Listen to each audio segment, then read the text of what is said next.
Assalamualaikum warahmatullahi wabarakatuh. Ya, alhamdulillah kita hari ini di Dotuku Kopi pertemuan perdana. Sini udah ada Ustadz Noval dan Randika Gumilar, owner dari Dotuku Kopi. Semoga usahanya Allah berkahi terus. Amin ya rabbal alamin.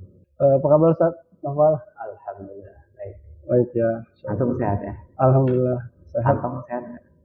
Ya, tanggal tua ya. Kita hari ini mau ngobrol-ngobrol di Sabtu weekend, waktunya orang-orang itu banyak santai ya, banyak orang-orang yang mungkin mager ya, tapi ini salah satu tempat mager yang tak mau jadi bermanfaat insyaallah ya. Jadi sambil nongkrong ada manfaat dari obrolan yang kita bahas di sini. Anak muda zaman sekarang itu kok gampang banget lost gitu. Hidupnya walaupun kelihatan baik-baik aja dia tuh kayak nggak punya pendirian gitu. Pemuda itu kalau gue lihat dikit-dikit ke bawah arus gitu, ya kan? Sebenarnya pemuda emang gitu nggak sih? Labil ya. FYP, ya ikut-ikutan arus lah. Sebenarnya itu gimana sih pandangan Islam? Pemuda itu boleh nggak ya gitu? Yang perlu dia pahami adalah bagaimana dia berusaha menjadi orang-orang yang hidupnya dipenuhi dengan keimanan kepada Allah.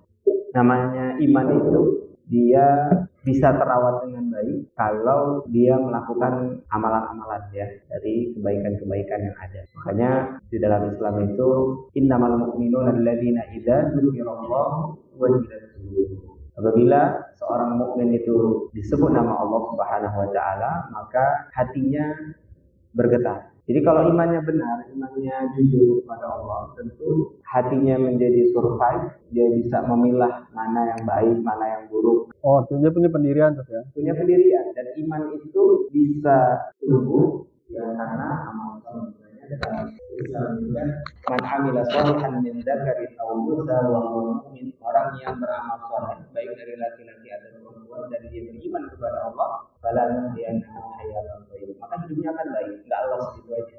Dan iman itu bisa survive tadi ya dengan amal soleh yang kita kerjakan. Jadi pemuda itu kalau dia tidak sibuk manfaat untuk dunianya, maka dia harus sibuk manfaat untuk akhirat. Kalau nggak begitu dia pasti maksiat. Dan ketika maksiat dia akan lost ya. Jadi ikutin arus tanpa arah yang baik. Ya, insyaallah.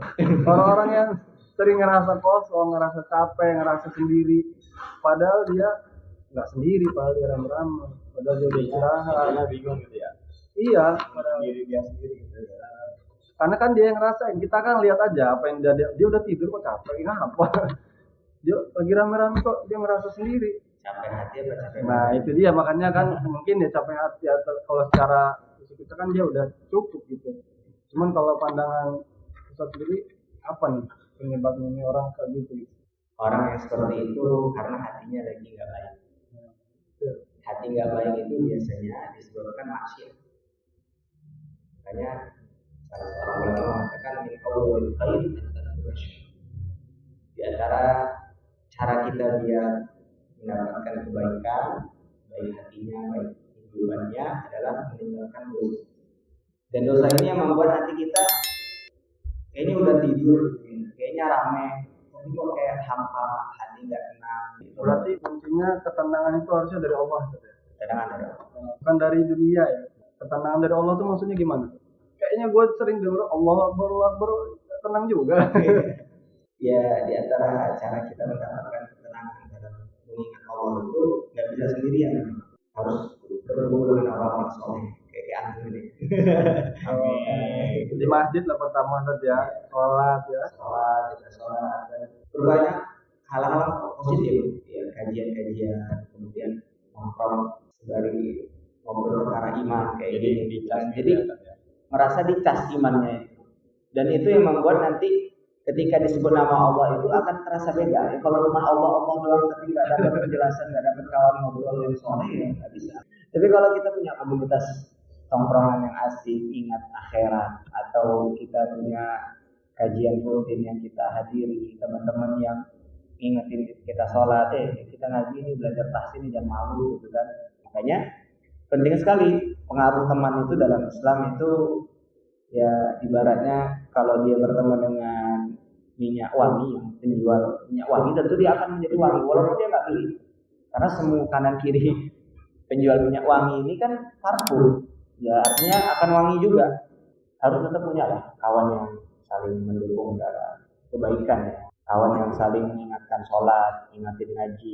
Kita nih kalau bisa kita balik lagi ke masa kecil gitu ya, nggak banyak sibukan, nggak banyak pikiran gitu kan. Jadi takut masa depan, padahal hari ini aja belum kelar kan. Takutnya lebih kayaknya gue belum siap deh kalau ke situ gitu. Kayak orang tanya, lo mau masuk surga nggak? Mau, sekarang mati dulu. Oh, belum siap. Padahal kan harus jawabannya gimana harusnya mungkin. Harusnya kalau gue mungkin jawab kalau insya Allah masuk surga sekarang, gue insya Allah siap mati. Wah kan gitu. Sebenarnya takut masa depan tuh kayak masa boleh nggak gitu? Dalam Islam itu kekhawatiran itu bisa menjadi positif kalau kekhawatiran itu menjadikan dirinya banyak melakukan kebaikan. Kita udah ngaji nih, udah sholat, mungkin ya banyak ibadah, banyak amal sholatnya. Tetapi kita nggak tahu keadaan kita di akhirat seperti apa. Akhirnya kan dia takut kan, ada rasa khawatir. Akhirnya dia tidak pernah merasa bangga dengan amal-amalnya. Dia tidak pernah merasa ujub dengan ketaatannya, dengan kebaikan-kebaikannya. Itu kalau takut yang membawa positif. Tapi kalau takut akhirnya dia minder, tidak optimis, ya terus nanti nggak mungkin bisa lah gua sukses, gua mau maju, nggak mungkin lah, gua mau gini-gini aja, ini miskin, ini susah. Akhirnya ya susah juga karena kan tergantung bagaimana dia berpikir. Gitu. Allah itu sesuai dengan perasaan hambanya. Artinya kalau dia menjadi pesimis, minder, kemudian dia tidak mau mencoba yang baik, berkarya ataupun berubah menjadi lebih baik, akhirnya dia stagnan aja hidupnya begitu aja kan, artinya itu ini takut yang negatif lah, takut yang tidak bagus lah, dan itu bisa diobati dengan dia beriman kepada takdir. Gue lupa di sini ada salah satu nih, Dika nih gue kenal dulu tuh gimana lah gitu ya.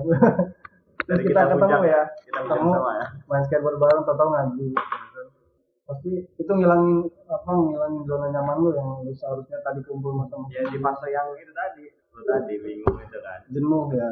Qadarullah ketemu sama teman-teman tahu ya kan. Emang ada keinginan mau nikah ya, tapi sama siapa enggak tahu. Pacar enggak punya ya kan. Jadi waktu luang terus ya kan. Waktu luang terus. Jadi ya udah. Isi waktu dengan yang positif ya Tar ya. Udah datang nih Tar. Iya, alhamdulillah. Sudah seret soalnya. Artinya memang wajar, cuma nggak wajar kalau dia tetap di situ-situ aja. Artinya yang gua tangkap itu kita boleh Pak ada di titik itu, tapi kita harus cepat bergerak ya. Akhirnya dia dapat lingkungan karena memang dia ada kemauan. Tapi itu kayak ngalir aja ketemu orang itu nggak dicari gitu, main skateboard ya kan. Itu gimana? Dia nggak nyari, malah nggak nyari, bahkan dia tetap di lingkungan dia gitu. Cuman dia punya kemauan. Kita semua artinya bisa nih tetap di zona nyaman kita, tapi sebenarnya memang kadang-kadang itu mungkin itu dinamakan hidayah kali itu ya. Ketika dia nyamperin kita, mau kita ambil atau tidak tadi kayak itu. Iya betul. Begitu kan? Jadi sebenarnya di antara kasih sayang Allah Subhanahu wa taala kepada kita itu adalah kita tidak ada yang dibiarkan tidak mendapatkan hidayah. Semua manusia itu dapat hidayah. Tapi ada yang menerima, ada yang menolaknya. Ada yang mendapatkan hidayah, kemudian dia menerimanya. Ada yang ketika mendapatkan hidayah, dia enggan untuk mendapatkannya. Makanya sebenarnya nikmat yang paling besar yang Allah berikan kepada manusia itu bukan harta, bukan jabatan, bukan keahlian, bukan gaji yang didapatkan per bulan sama pemuda itu kan. Tetapi nikmat yang paling besar adalah bagaimana dia mendapatkan hidayah dari Allah Subhanahu wa taala, mendapatkan petunjuk. Bahkan sampai ketika manusia itu sudah masuk ke dalam surga, kita sebutkan itu nikmat hidayah, bukan nikmat harta. Padahal harta itu nikmat luar biasa ya. Kesehatan nikmat luar biasa ya. Sehatnya luar biasa. Sekarang jual ginjal. Iya. 2 miliar sampai 4 miliar harganya. Kan kalau ginjal satu dijual kan masih bisa hidup. Iya kan? Beli iPhone 16 Pro Max. Ya, masih banyak sisa. Masih beli rumah 400 juta, beli iPhone, beli mobil, bangun kafe Dotoku cabang 2 gitu kan misalkan. Iya, masih sisa kan 4 miliar kan masih sisa gitu kan. Tapi jangan ditiru ini. Ya, sehat itu artinya luar biasa. Jantung kita, paru-paru ya, nikmat hati sehat itu ya. Sehat luar biasa, nikmat. Ya, nikmat harta, punya gaji, punya penghasilan, mungkin punya rumah, punya kendaraan, punya baju ya. Harta luar biasa. Nikmat keluarga, nikmat jabatan, kedudukan itu sangat tinggi nilainya. Tapi ternyata penghuni surga itu ketika sudah masuk ke dalam surga yang mereka sebutkan bukan nikmat sehat, bukan nikmat hidup, bukan nikmat pernah punya mobil, pernah punya rumah, pernah punya kafe, dotoku gitu. Tetapi yang mereka sebutkan itu adalah nikmat hidayah. Buktinya apa? Allah katakan, Alhamdulillahilladzi hadana lihada. Bagi Allah, kata penghuni surga yang ketika masuk ke dalam jannah itu, segala puji bagi Allah yang telah memberikan nikmat hidayah. Wa ma kunna linahtadiya laula an hadanallah. Sebelumnya kami tidak bisa mengenal Allah, tidak bisa menyembah Allah, tidak bisa kenal sholat, kenal Al-Quran, kenal teman-teman yang soleh. Laula an hadanallah. Kalau Allah Subhanahu Wa Taala tidak memberikan nikmat hidayah kepada aku. Jadi nikmat hidayah itu adalah a'zamun ni'mah, setinggi-tingginya nikmat, ya. Karena ada orang yang mungkin contoh nih, rumahnya jauh dari masjid, tapi selalu sholat ke masjid. Sebelah masjid. Ya, ada yang sebelah masjid tapi nggak pernah sholat, gitu kan? Itu adalah memang nikmat yang paling besar. Dan setiap orang sudah dapat hidayah. Entah tiba-tiba main skateboard, itu aja ketemu. Apa? Connect. Memang orang-orang baik itu langsung dipertemukan dengan Allah. Jadi orang buruk dipertemukan dengan keburukan, orang baik dipertemukan dengan kebaikan. Kenapa kita di circle seperti ini? Mungkin karena Allah ingin kebaikan buat kita. Artinya perhatikan banget tuh ya, siapa di sekitar kita ya. Siapa di sekitar kita. Pokoknya masih ada korelasi ya. Iman tadi, amal soleh, yang syukur, yang husnuzon, milih teman. Itu jadi korelasi semua tadi obrolan kita dari awal sampai akhir. Cuman gue perhatiin kayaknya yang sadar itu cuman orang yang udah belajar gitu, yang tahu itu loh hidayah itu penting gitu kan. Maksudnya nikmat itu ya punya harta banyak, punya rumah mewah, misalnya punya mobil bagus, nikmat ya nyata gitu. itu kenyataannya manusia ya. Cuman kan yang utama mungkin itu. Cuman untuk buat sadar itu sebenarnya memang gimana sih? Buat sadar bahwasanya itu loh nikmat yang sesungguhnya gitu, ya kan? Apa sih yang bisa buat kita lari ke hal positif gitu, Tat? Perkara hati itu berat ya. Innal quluba bani Adam min aswabil iman. Sesungguhnya hati anak manusia itu ya adalah berada di antara jari jemarinya Allah. Yuqallibuha kaifa yasha, Allah membolak-balikkan sesuai dengan kehendaknya. Bahkan hati itu seperti orang yang kalau dia masak air mendidih bergejolak, kan? Dikata qalban dalam bahasa Arab, qalbun, qalban. Karena dia qallaba yuqallibu, berubah-ubah gitu, bergerak-gerak. Labil ya? Labil. Berarti boleh nih. Hari ini dia cinta, besok benci. Itu nggak boleh berlebihan kan? Nggak boleh berlebihan. Semua nggak boleh berlebihan. Nggak boleh berlebihan.